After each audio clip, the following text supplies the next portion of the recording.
Welcome to CARICOMP Insider, where high-tech facial recognition meets real-world intelligence.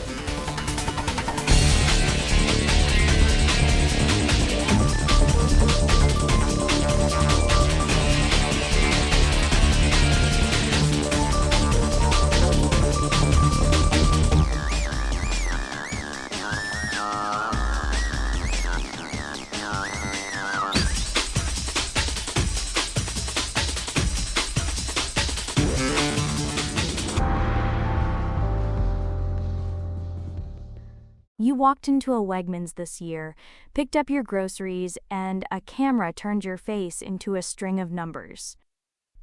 You were never told. Wegmans admitted it. A handful of its stores were using facial recognition quietly on ordinary shoppers. If you've ever bought milk at a grocery store, this story is about your face. Not a photo that gets deleted, a permanent mathematical fingerprint of you, stored and in some places, sold. In Monroe County, New York, that quiet scanning sparked a fight. Lawmakers there are pushing a bill to force stores to tell you at the door. Not banned, just honest. So the real question is this: should a store have to warn you before it reads your face?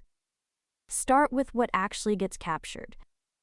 Old security cameras just record video and eventually erase it. Facial recognition does something different. It measures the geometry of your face and turns it into a template, a unique code that identifies you later. That code can outlive your grocery run by years. It can be shared. It can be sold. The bill in Monroe County has 3 parts. Stores would have to post that they collect this data.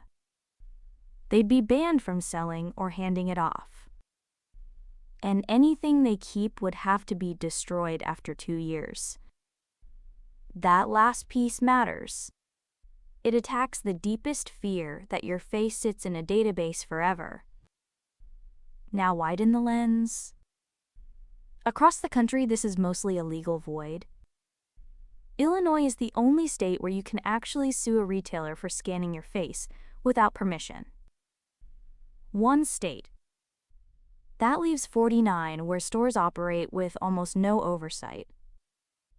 The next time a checkout camera catches your face, whether you have any rights depends entirely on which state you're standing in.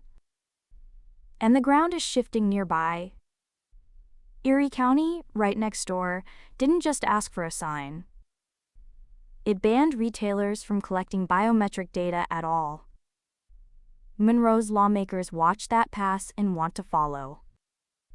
So you're seeing a spectrum form in real time. Disclosure in one county, a full ban in another.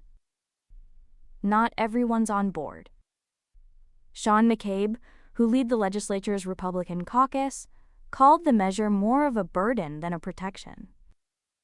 His argument: it could hamper stores fighting shoplifting and fraud. And organized retail theft is a genuine, expensive problem. Some stores really do use this only to flag known repeat thieves. But sit with that argument for a second. If the system only catches known shoplifters, a sign at the door doesn't hurt the store at all. It just tells the truth. The pushback against disclosure quietly admits the scanning goes wider than security. So here's the whole thing plain. Some grocery stores scan your face and store the math behind it. Almost no laws require them to tell you. One New York county wants to force a sign at the door and a 2-year expiration date on your data. Disclosure isn't the finish line, it's the floor. Once there's a sign, the next fight is who else sees that data, and for how long. Whether you track this for a living or just push a cart on Saturdays, it comes down to one word on a piece of paper: consent. The full breakdown's in the show notes if you want the deep dive. Now you know something most people in this industry don't. Use it. And when you're ready to put it to work, caricomp.com. We'll see you tomorrow.